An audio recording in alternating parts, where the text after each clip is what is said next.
Welcome to Raven Reports, where we delve into the darkest corners of human behavior.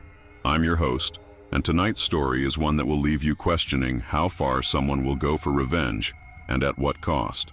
This is She Made a Revenge Reel and Forgot Her Child Was in the Background, Bleeding. The suburban neighborhood of Oakwood Heights was known for its well-maintained lawns and community barbecues.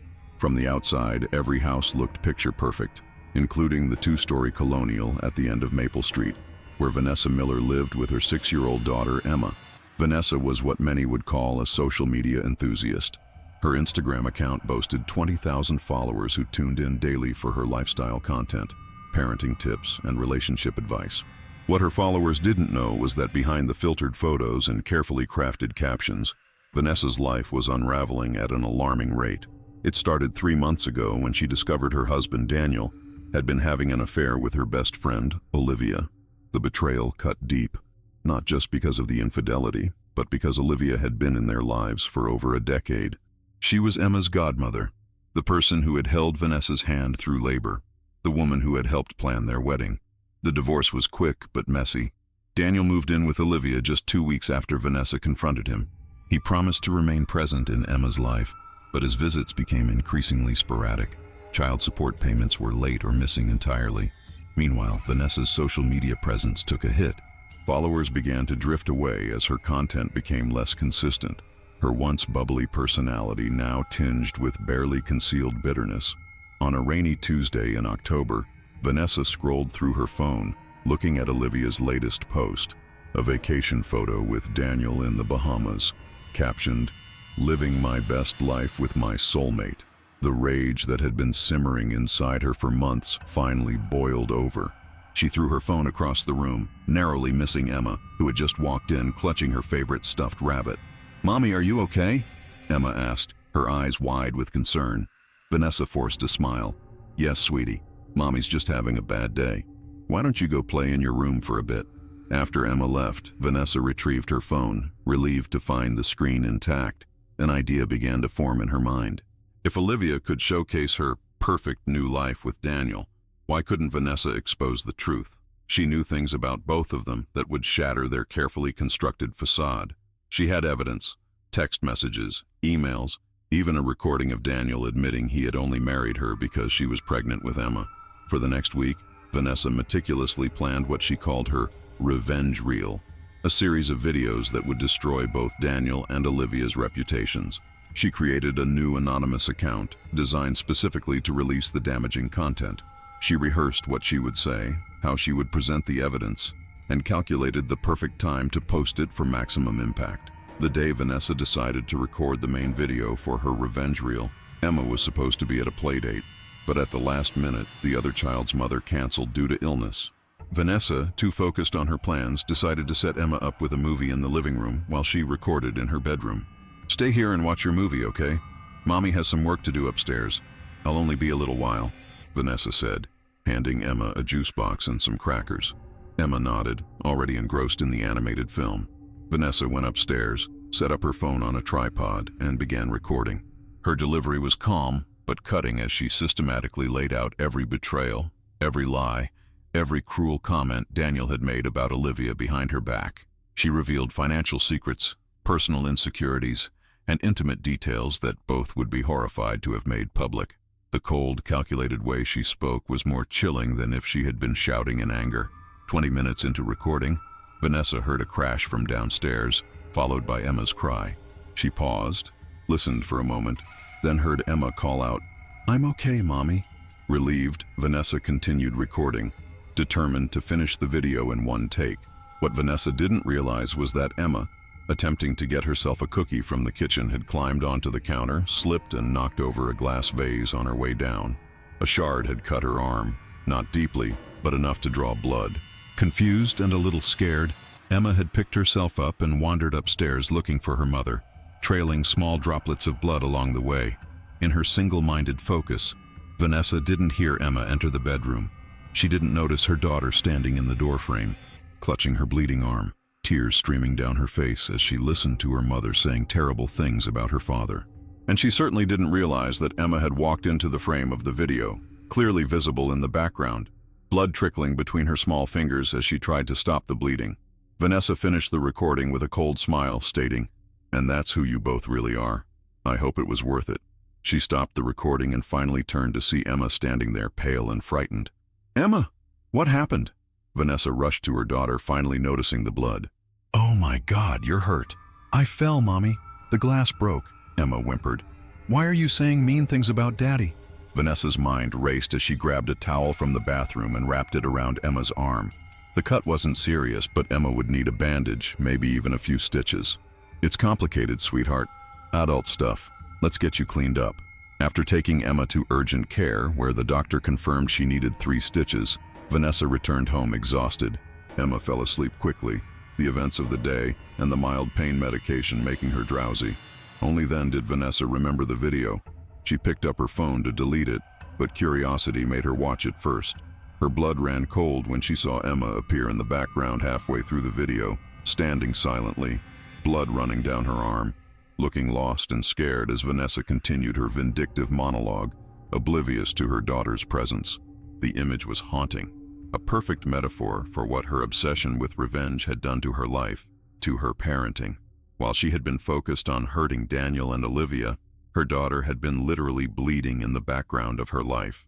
Vanessa deleted the video immediately and collapsed onto her bed, horrified by what she had almost done and what she had already done to Emma.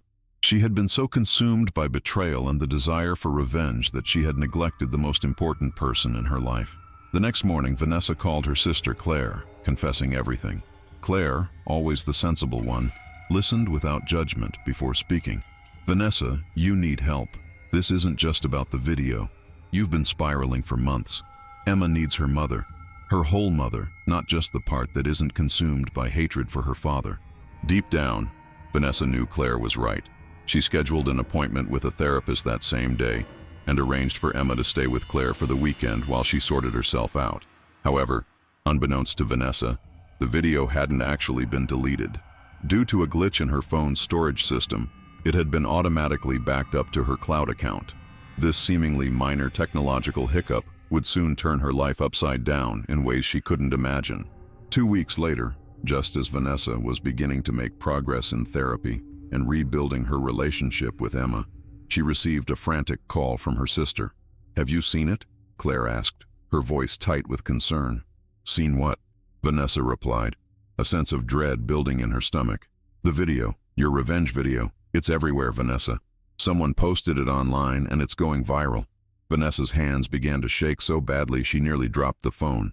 "That's impossible. I deleted it. I never uploaded it anywhere." "Well, someone did. And Vanessa, Emma is clearly visible in it. Everyone can see her standing there bleeding while you talk about destroying her father." The room seemed to spin around Vanessa. She hung up and immediately checked social media. Claire wasn't exaggerating. The video had been posted to a popular drama account and had already been viewed over 100,000 times. Comments ranged from outrage at Daniel and Olivia's behavior to horror at Vanessa's negligence of her injured child. Her bleeding child revenge was trending. Vanessa frantically tried to have the video removed, reporting it on every platform, but the internet's memory is long and copies had already been made. By nightfall, local news stations were running the story, careful to blur Emma's face, but showing enough to make the situation clear. Daniel called, more furious than Vanessa had ever heard him. "What the hell were you thinking?" he shouted. "Do you have any idea what you've done? I'm calling my lawyer. I'm filing for full custody. You're clearly unfit to parent Emma." "Daniel, please," Vanessa begged. "I didn't upload that video. I deleted it the same day I recorded it. Someone must have hacked my cloud account or—" "Save it for the judge," Daniel interrupted before hanging up. Vanessa sat in stunned silence, her mind racing to figure out how the video had been leaked. She checked her cloud storage and found that the video had indeed been backed up automatically. But who would have access to her account? Who would deliberately release something so damaging, not just to her, but to Emma?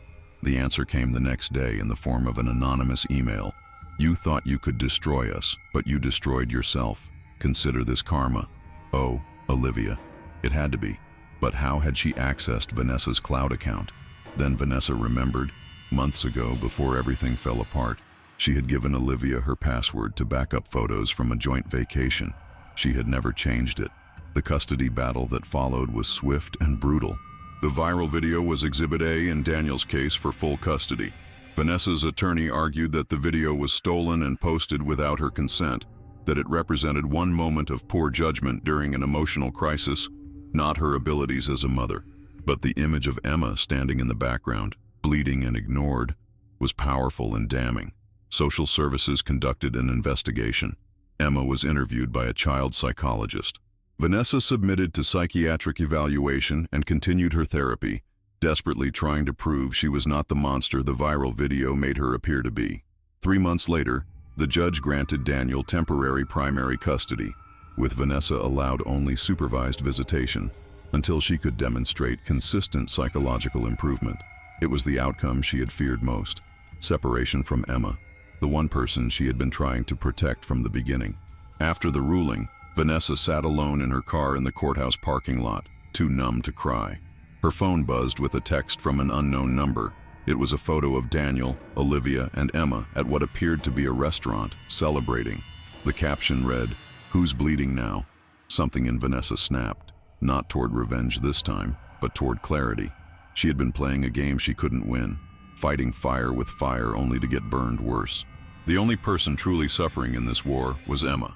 That evening, Vanessa did something she never thought she would do. She called Daniel and asked to speak civilly, without lawyers present. Surprisingly, he agreed to meet at a neutral location, a coffee shop halfway between their homes. "I'm not here to fight," Vanessa said once they were seated. "I'm here to find a way forward that puts Emma first." Daniel looked skeptical, but nodded for her to continue. What happened with that video was inexcusable. Not just recording it, but neglecting Emma when she needed me. I was consumed by hurt and betrayal, and I lost sight of what matters. But I'm getting help, real help. "Why should I believe anything you say?" Daniel asked, his voice low but tense. "You shouldn't, not yet. I need to earn that trust back. But Emma deserves to have both her parents in her life, working together for her sake. I'm willing to do whatever it takes to make that happen." Daniel was quiet for a long moment. "Olivia told me she found the video while looking for vacation photos in your shared cloud folder. She said she felt people deserve to know who you really are." Vanessa bit back the accusation that threatened to spill out. Instead, she took a deep breath. "What Olivia did with that video was wrong, just as what I said in it was wrong. But fighting about it won't help Emma." A flicker of surprise crossed Daniel's face. He had clearly expected a different reaction. "I'll think about what you've said. That's all I can promise right now." It wasn't much, but it was a start. Over the next few months, Vanessa dedicated herself to healing, not just for the sake of regaining custody, but for her own well-being and for Emma's future. She deleted all her social media accounts, focusing instead on real connections. She found a job at a local bookstore, away from the online world that had fueled her worst impulses. Her supervised visits with Emma were initially awkward, with a court-appointed observer watching their every interaction. But gradually, they found their rhythm again. Emma was resilient in the way that children often are, capable of forgiveness that adults can only aspire to achieve. 6 months after the video went viral, something unexpected happened. An IT specialist working on a case involving cloud security breaches discovered evidence that Olivia had not merely found the video as she claimed. She had actively hacked into Vanessa's account, searching specifically for damaging material. The specialist reported this to the authorities as part of a larger investigation, and the information made its way to Vanessa's attorney. With this new evidence, Vanessa's lawyer filed a motion to revisit the custody arrangement. The court was particularly interested in the text Olivia had sent from the unknown number, which Vanessa had preserved. It demonstrated malicious intent and raised serious questions about whether Emma's best interests were being served in an environment where such behavior was condoned.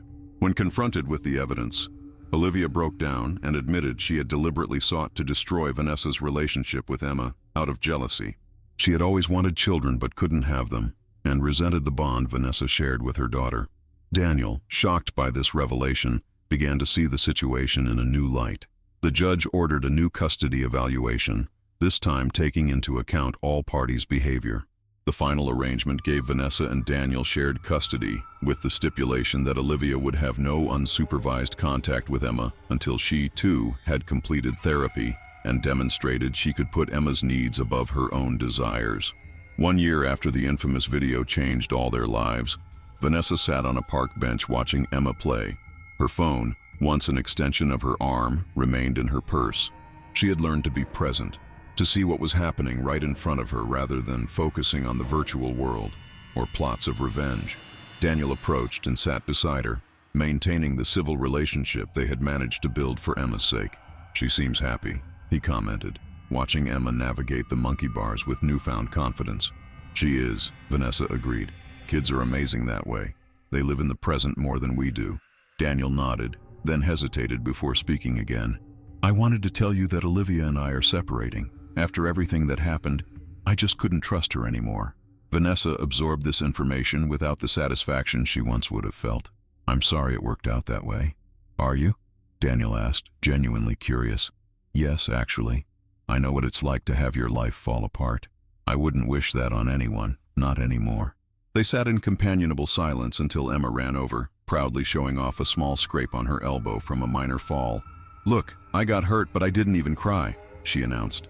Vanessa examined the scrape carefully, then pulled a bandage from her purse. She always carried them now. "You're very brave. Does it hurt?" Emma shook her head. "Not really. Can I go back and play?" "Of course," Daniel said, and they both watched her run off again. "You know," Vanessa said quietly, "sometimes I still see her in my mind, standing in that doorway with blood on her arm while I was too blind with rage to notice." Daniel looked at her, seeing not the woman who had tried to destroy him, but someone who had been broken and was putting herself back together, piece by piece. "But you notice now," he said simply. Vanessa nodded. "I notice everything about her now." As they continued to watch Emma play, Vanessa reflected on the journey that had brought her here. The revenge she had sought would have offered only momentary satisfaction at a permanent cost. The video that was meant to be her weapon had become a mirror instead, forcing her to confront the worst version of herself. In the end, the viral revenge video hadn't destroyed Vanessa as Olivia had intended. Instead, it had shattered the person she was becoming and given her the chance to rebuild herself into someone stronger, wiser, and more compassionate. The image of Emma bleeding in the background had become a powerful reminder of what happens when vengeance takes priority over love. Later that evening, after tucking Emma into bed, Vanessa received a notification on her new, seldom-used social media account. Someone had tagged her in a post. It was a support group for parents going through difficult divorces, sharing her story. Not the viral video, but the aftermath, the healing, the redemption, as an inspiration to others who might be contemplating their own revenge schemes. The post ended with a simple message. Sometimes the best revenge is no revenge at all. Sometimes the best revenge is healing and moving forward. Vanessa smiled and closed the app. She didn't need validation from strangers anymore.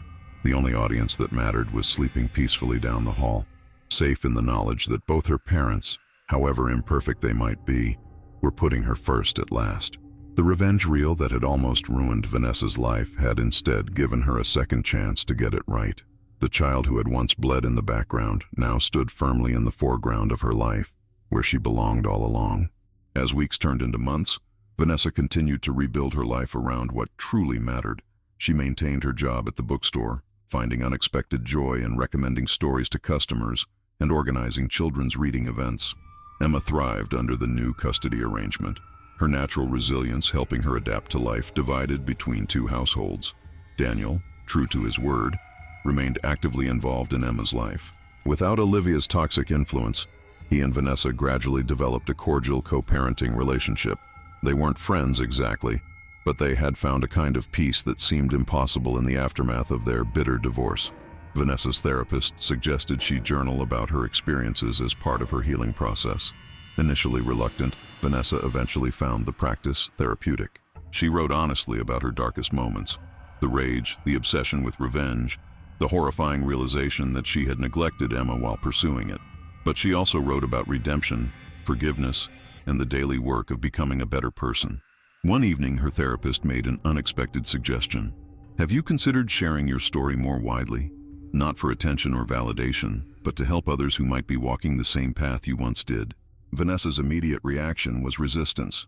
"My public humiliation was thorough enough the first time around, thanks." "I'm not suggesting you become a social media personality again," her therapist clarified. "But there are support groups, both online and in person, where your experience might help someone else step back from the brink." The idea lingered in Vanessa's mind. A few weeks later, she attended a local support group for divorced parents. She sat quietly through the first meeting, just listening. At the second meeting, when the facilitator asked if anyone wanted to share, Vanessa found herself raising her hand. She spoke without embellishment, laying out the sequence of events that had led to her lowest moment. She described the image that still haunted her, Emma bleeding in the background while she ranted about revenge, and she talked about the long, difficult road back to being the mother Emma deserved. After the meeting, a woman approached her, eyes red from crying. "Thank you for sharing that," she said. "I've been planning something similar. Not a video, but I wanted to hurt my ex where it would really sting. I didn't consider how it might affect my kids. That's why I told my story," Vanessa replied simply. Word spread about Vanessa's candid sharing. Other support groups invited her to speak. A counselor who worked with high-conflict divorce cases asked her to talk to some of his clients. Gradually, almost reluctantly, Vanessa found herself becoming an advocate for putting children first in the aftermath of relationship breakdowns. She was careful to maintain Emma's privacy throughout, never using her name or showing her face in any context related to her advocacy work. The viral video that had once defined her online presence had long since been buried under digital takedown notices and the internet's short attention span. On Emma's 8th birthday, both Vanessa and Daniel attended the small party at Claire's house. While Emma and her cousins played in the backyard, Vanessa found herself alone in the kitchen with Olivia, who had arrived with Daniel despite the awkwardness of their own separation. "I didn't expect to see you here," Vanessa said, keeping her voice neutral. Olivia looked uncomfortable. "Daniel thought it would be good for Emma to see that adults can be civil, even after everything that's happened." Vanessa nodded but said nothing. "I've been in therapy too, you know," Olivia continued after a moment. "My therapist says I need to make amends where I can." "And is that what this is?" Vanessa asked, genuinely curious rather than antagonistic. "Partly," Olivia admitted. "What I did with that video, it was unforgivable. I told myself you deserved it for what you said about me, but the truth is, I wanted to hurt you.